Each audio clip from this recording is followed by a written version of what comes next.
Okay, everybody. I know so many noobs. People were expecting a big comeback from Treyarch.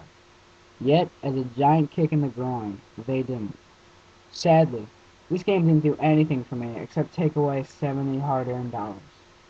The only thing moderately creative out of that game was the Nazi zombie game. Now let's go over the list of cons in that game. Oh, and trust me, I worked fruitlessly to keep the cons to a minimum. Okay, number one. Complete copy of Call of Duty 4. Everything is basically identical to it except for the maps and guns, which are about as fun as running a 3-mile race with 2 broken legs. The campaign was pretty shit-tabular, except for the level where you're playing as the Russian sniper. But hey, guess what? They stole that entire mission from Enemy at the Gates.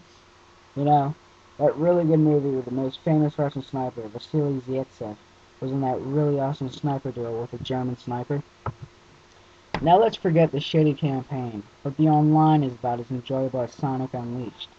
Not only are most of the maps bland and unoriginal, but you always seem to spawn right in front of an enemy while your back is turned toward them with a big sign on your back saying, "Shoot me." I also love how the sniper scope adds damage to a bolt-action rifle because that makes perfect sense last time I checked. Plus, I love the aiming system that works as well as a European diplomacy. Aside from copying Call of Duty 4 with the perks, at least they could do is get rid of all of those shitty perks. Martyrdom, Juggerthwat, Frag times 3. Oh, and the new ones are just amazing, like Bouncing Betties, Royal Bullshit Claymores, and Flat Jacket. Real original. Even the guns suck, but that is the problem with Rogue War games, so I can't really blame them for that, except for the anti-tank rifle that worked them into the same hole Call of Duty 4 worked itself into with the 50 caliber. If that 55 caliber weapon hits a person, it should be dead, and if it hits a tank tread, it should be immobilized. Now, I was so pumped for that amazing game, that I thought was an amazing game actually, but that hype went downhill faster than a kitten at the top of Mount Everest on a sled that's on fire. Now let's go over the pros. Non-existent pretty much.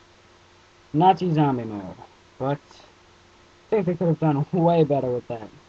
Maybe throw in an achievement in there if you get to wave 15 or so, or you break Treyarch's record.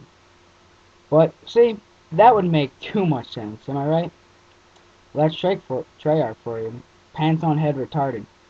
I hope everybody now knows not to waste their money on this pitiful game.